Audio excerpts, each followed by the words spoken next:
In this trigger video, we will be looking at Anti-Teenage Pregnancy Bill, Dead on Arrival, Sereno Project Dalisay, Laban kay Risa, Marcos, Ayaw ng CSE, at marami pang iba.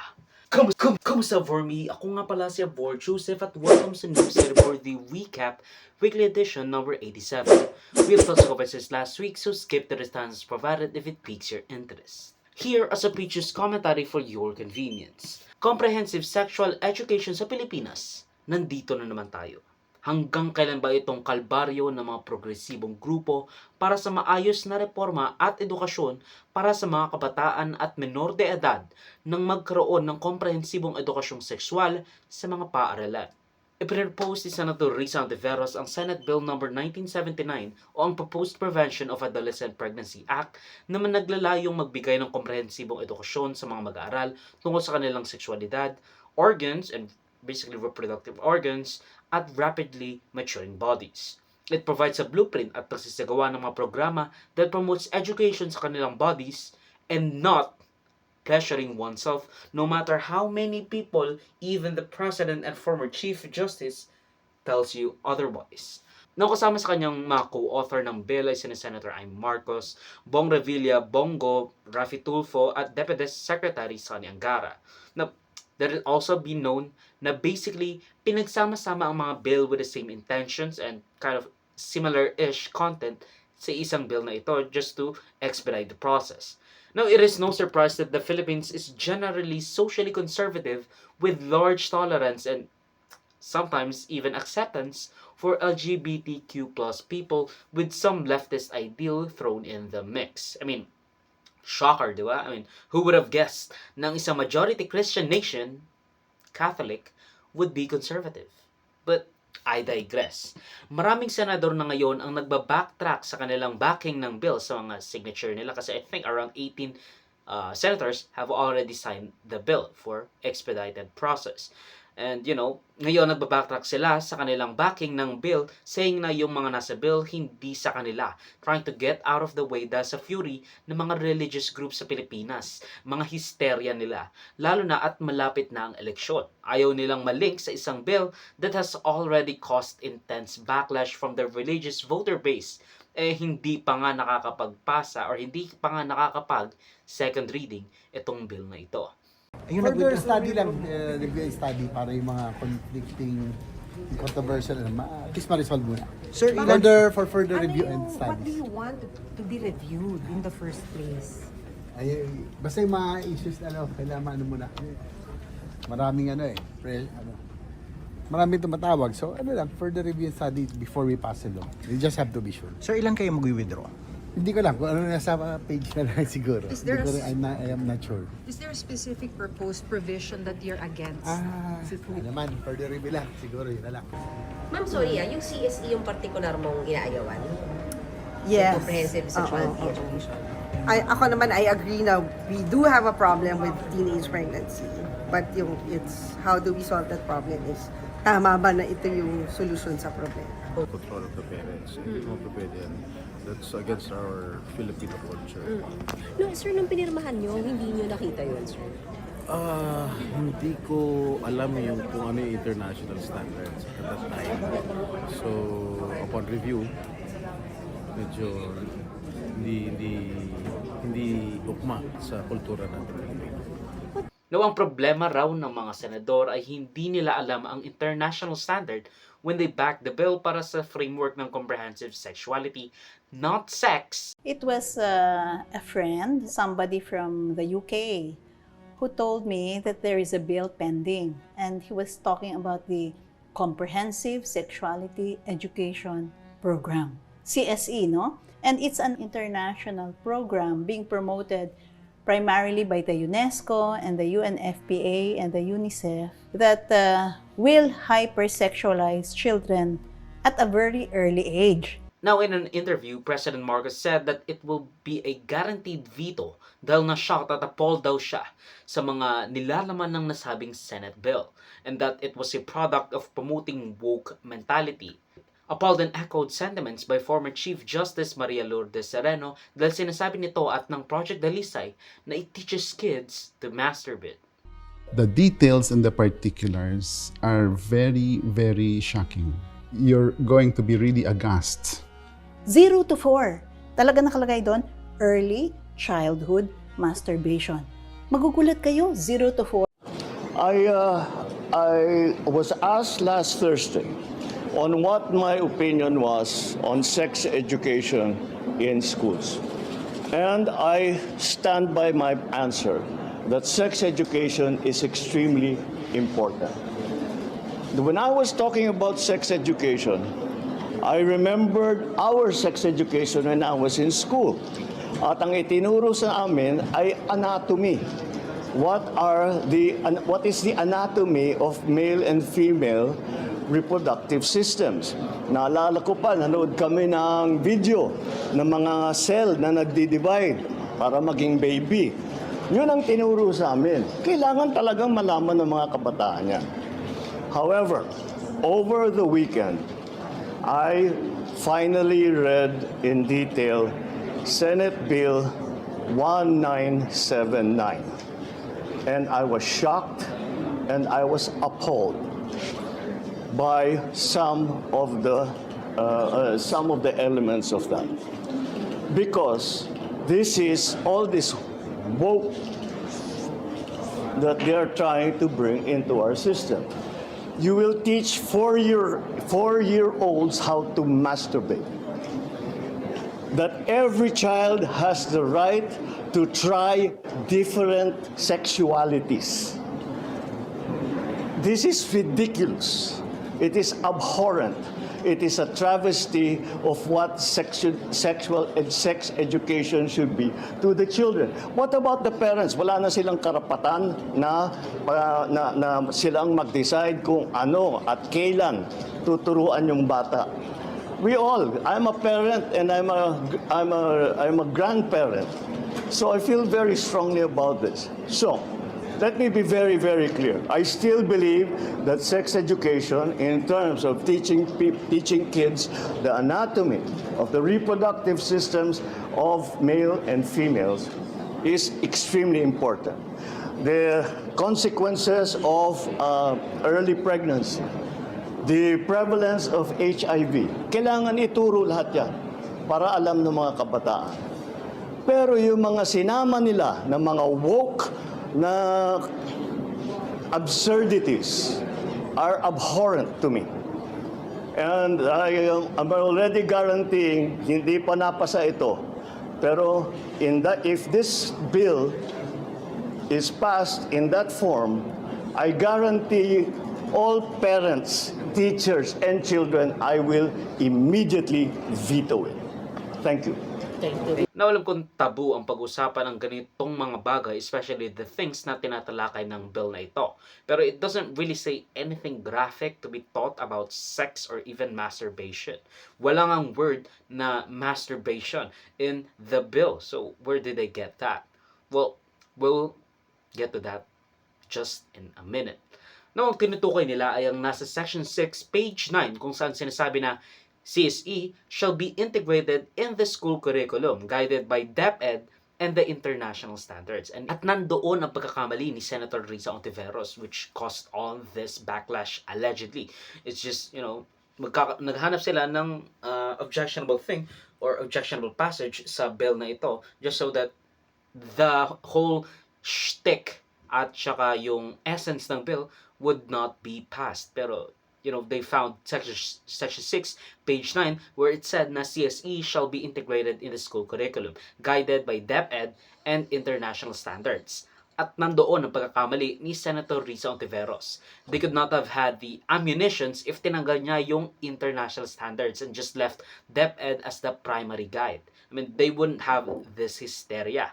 Meron pang peer counseling at pag-involve ng ilang departamento ng gobyerno tulad ng DSWD and all that stuff at ng mga SK sa mga barangay.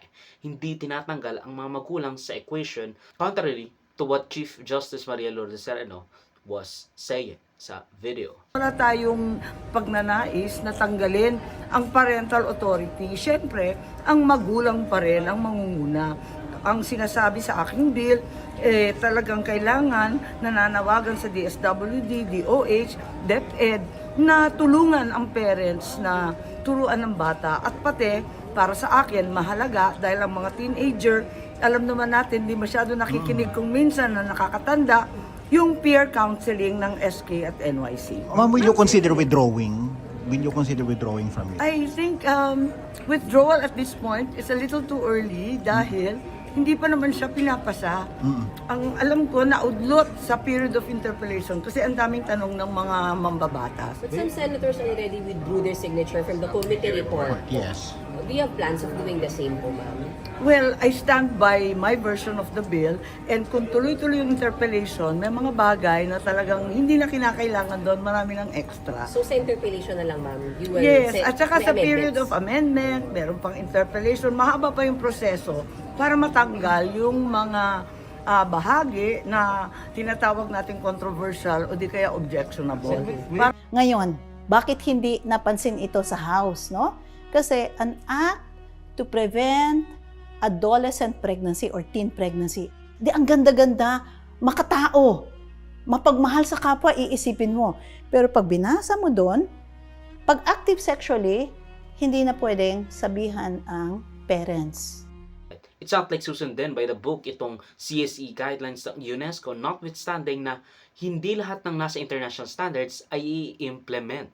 And it is not even something to be kind of a deliberate weaseling na gusto kong gawin to sa mga bata or gusto kong gawin ito ng DepEd sa mga bata kaya sinama ko yung international standards. When in reality, it's just that so that it is standardized in every level para hindi tayo mauli sa ibang mga bansa that has CSE in their curriculum. Well, wala naman sinabi na yung CSE guidelines na sinasabi ng international standards should be from the UNESCO. Maybe meron pang iba, but I don't really know. At nasa discretion pa rin ng DepEd at ng Council ang paggawa ng curriculum. Kasi again and again, nauna ang DepEd and then international standards. And as it says, CSE shall be integrated in the school curriculum guided by DepEd. DepEd ang una and international standards along with the Council. Now, sinagot ni Senator Risa sina former Chief Justice Maria Lourdes Sereno at President Ferdinand Marcos Jr. dahil wala namang word na masturbation sa bill na yon. And in my opinion, he probably just watched the video that Sereno made. Alin nga ba yung mga mali-mali? Una, walang anumang probisyon tungkol sa pagtuturo o paghikayat ng masturbation sa mga batang edad 0 to 4 years old o ituturo din daw sa bata na may sexual rights sila. Absolutely none of these concepts exist in our bill. Those lines in their supposed rebuttal are complete and total fabrication. Ikalawa, hinding-hindi ginagamit dito sa Pilipinas yung pinipilit nilang standards for sexuality education in Europe.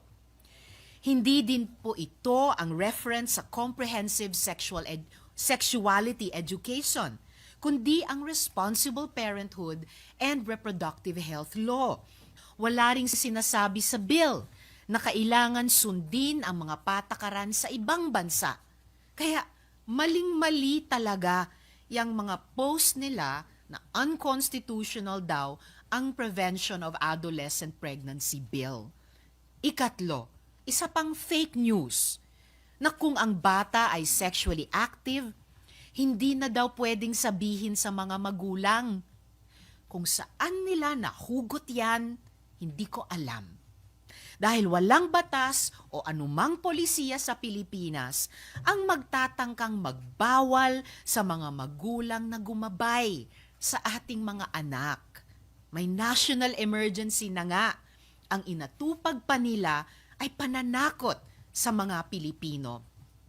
Enough is enough. Let us demand real education for our kids. Bilang ina ng 4 na anak, na 3 sa kanila ay babae, at bilang isang panghabang buhay na nananampalataya, hindi ko po hahayaang mabalot sa kasinungalingan ang mga bata. Manindigan tayo sa tama.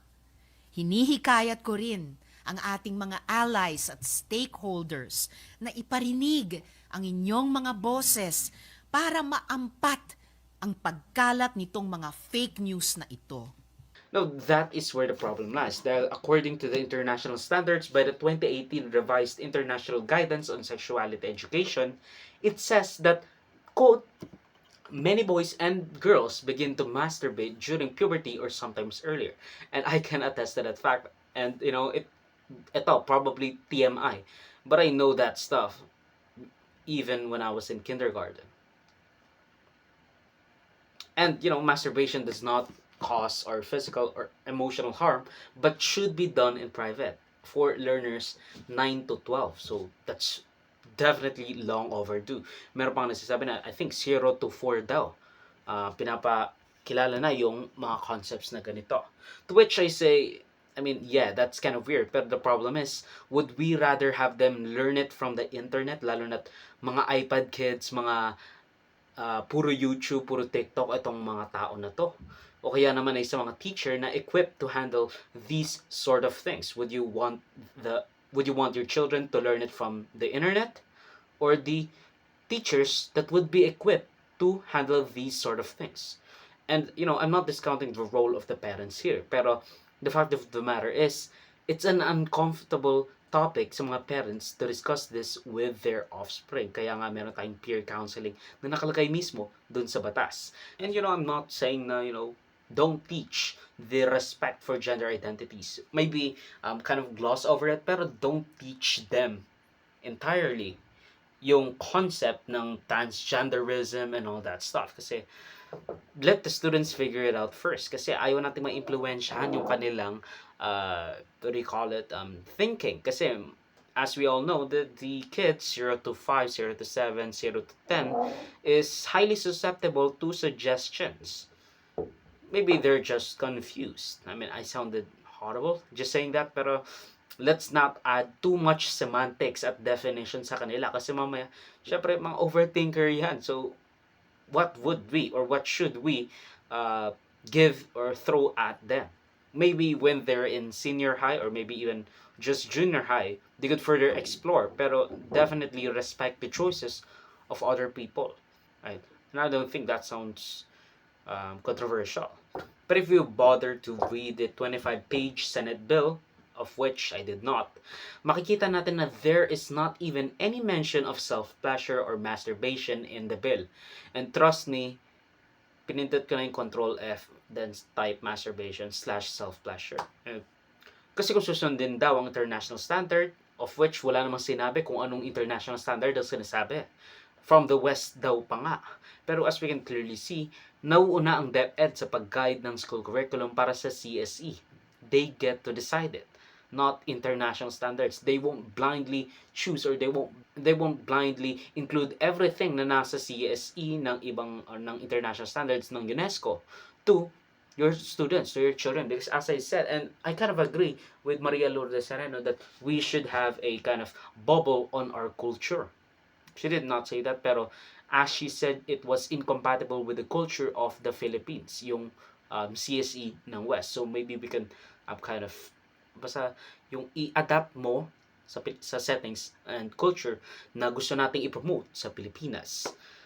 This doesn't promote sex sa mga mag-aaral, bagkus naglalagay ng framework at mekanismo para sa mga kabataan. Gusto lang nitong tanggalin ang stigma, lalo na sa mga nangangailangan ng tulong when it comes to education on contraceptions, sexuality, and age and development appropriate topics including human sexuality, not sex, consent, adolescent reproductive health, effective contraception use, and not the promotion of the use of contraception.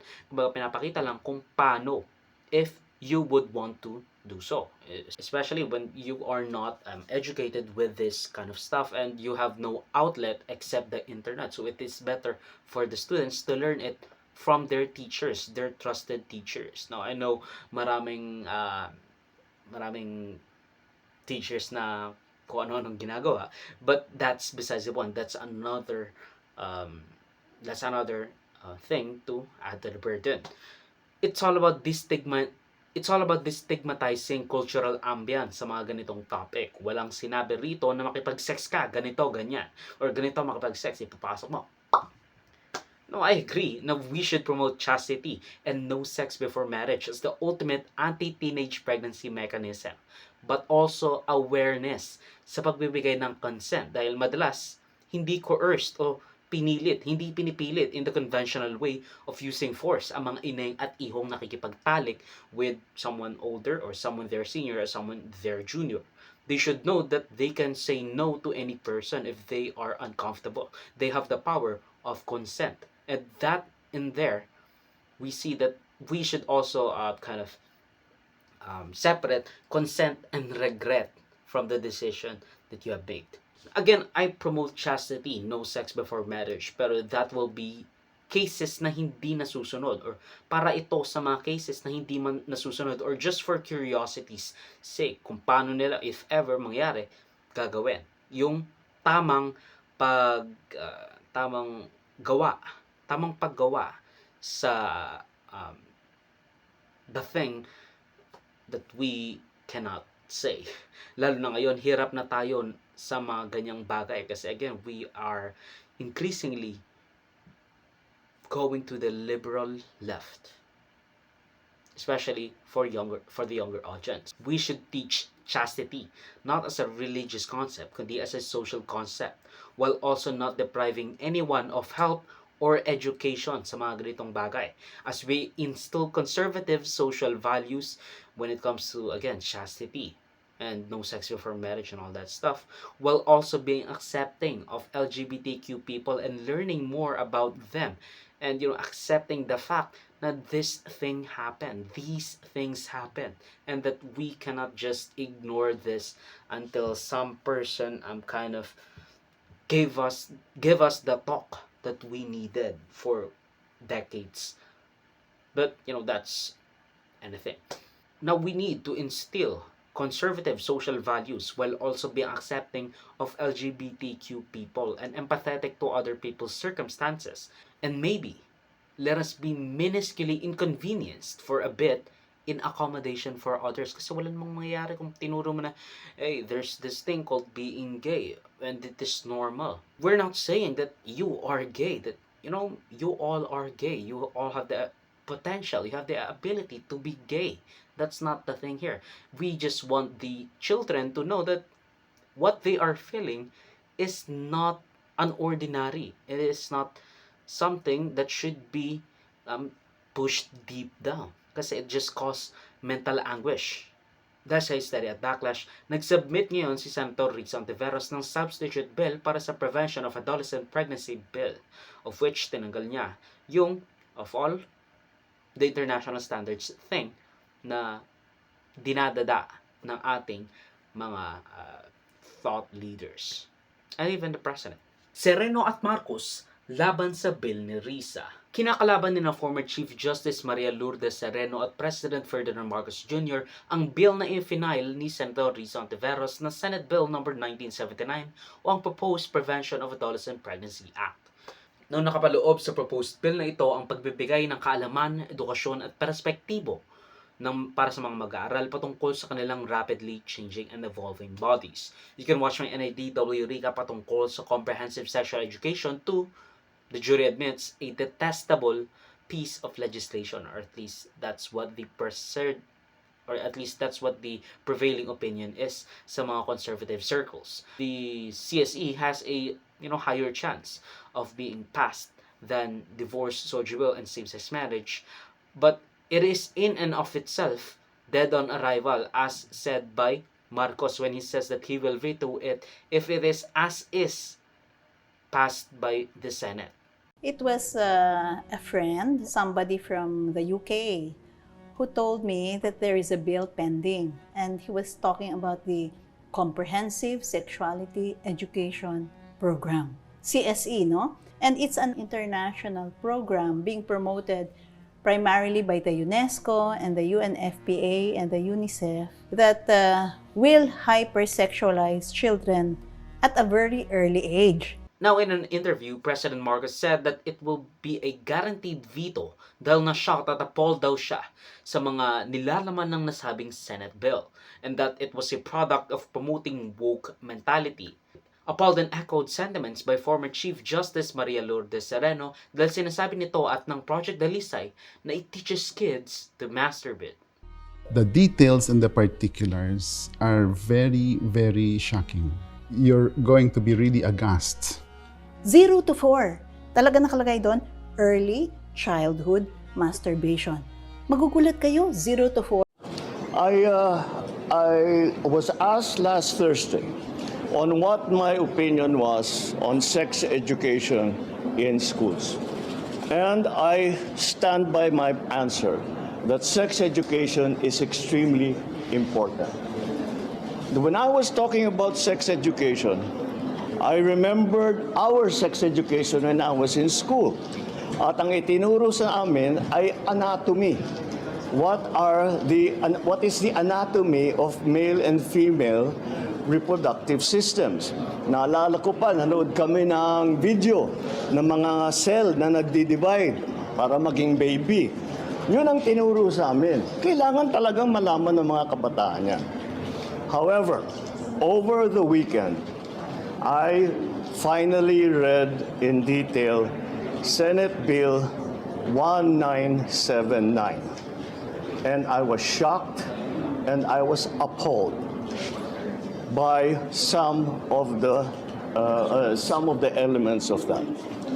Because this is all this woke that they are trying to bring into our system. You will teach four-year-olds how to masturbate. That every child has the right to try different sexualities. This is ridiculous. It is abhorrent. It is a travesty of what sexual and sex education should be to the children. What about the parents? Wala na silang karapatan na silang mag-decide kung ano at kailan tuturuan yung bata. I'm a parent and I'm a grandparent. So I feel very strongly about this. So, let me be very, very clear. I still believe that sex education, in terms of teaching kids the anatomy of the reproductive systems of male and females, is extremely important. The consequences of early pregnancy, the prevalence of HIV, kailangan ituro lahat yan para alam ng mga kabataan. Pero yung mga sinama nila ng mga woke na absurdities are abhorrent to me. And I'm already guaranteeing, hindi pa napasa ito. Pero if this bill is passed in that form, I guarantee all parents, teachers, and children, I will immediately veto it. Thank you. Na alam kong tabu ang pag-usapan ng ganitong mga bagay, especially the things na tinatalakay ng bill na ito. Pero it doesn't really say anything graphic to be taught about sex or even masturbation. Wala ngang word na masturbation in the bill. So where did they get that? Well, we'll get to that just in a minute. Now, ang tinutukoy nila ay ang nasa Section 6, page 9, kung saan sinasabi na CSE shall be integrated in the school curriculum, guided by DepEd and the international standards. And at nandoon ang pagkakamali ni Senator Risa Ontiveros, which caused all this backlash allegedly.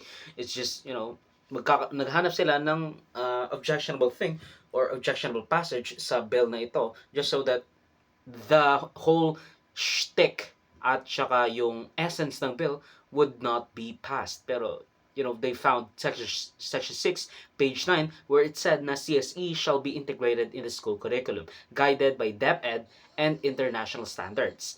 At nandoon ang pagkakamali ni Senator Risa Ontiveros. They could not have had the ammunitions if tinanggal niya yung international standards and just left DepEd as the primary guide. I mean, they wouldn't have this hysteria. Meron pang peer counseling at pag-involve ng ilang departamento ng gobyerno tulad ng DSWD and all that stuff at ng mga SK sa mga barangay. Hindi tinatanggal ang mga magulang sa equation, contrary to what Chief Justice Maria Lourdes Sereno was saying sa video. Wala tayong pagnanais na tanggalin ang parental authority. Siyempre, ang magulang pa rin ang mangunguna.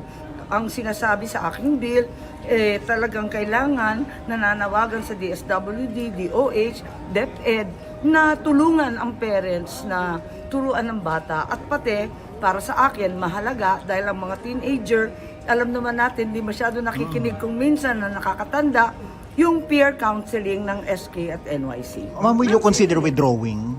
Will you consider withdrawing from it? I think withdrawal at this point is a little too early dahil hindi pa naman siya pinapasa. Ang alam ko, naudlot sa period of interpellation kasi ang daming tanong ng mga mambabatas. But some senators already withdrew their signature from the committee report. Yes. Do you have plans of doing the same po, ma'am? Well, I stand by my version of the bill and kung tuloy-tuloy yung interpellation, may mga bagay na talagang hindi na kinakailangan doon, marami ng extra. So sa interpellation na lang, ma'am, you will Yes, say, at saka may sa period of amendments. amendment, meron pang interpellation, mahaba pa yung proseso para matanggal yung mga bahagi na tinatawag nating controversial o di kaya objectionable. Ngayon, bakit hindi napansin ito sa House, no? Kasi an act to prevent adolescent pregnancy or teen pregnancy, di ang ganda-ganda, makatao, mapagmahal sa kapwa, iisipin mo. Pero pag binasa mo doon, pag active sexually, hindi na pwedeng sabihan ang parents.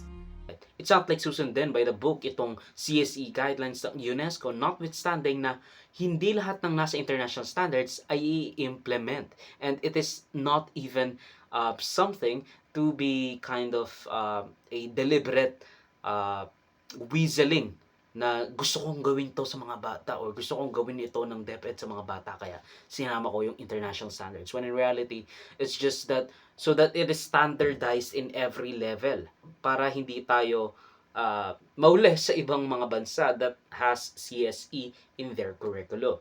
Well, wala naman sinabi na yung CSE guidelines na sinasabi ng international standards should be from the UNESCO. Maybe meron pang iba, but I don't really know. At nasa discretion pa rin ng DepEd at ng Council ang paggawa ng curriculum. Kasi again and again, nauna ang DepEd and then international standards. At as it says, CSE shall be integrated in the school curriculum guided by DepEd. DepEd ang una and international standards along with the Council.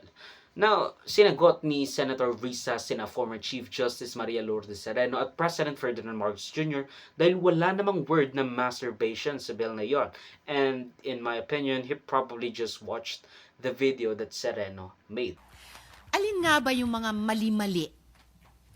Una, walang anumang probisyon tungkol sa pagtuturo o paghikayat ng masturbation sa mga batang edad 0 to 4 years old o ituturo din daw sa bata na may sexual rights sila.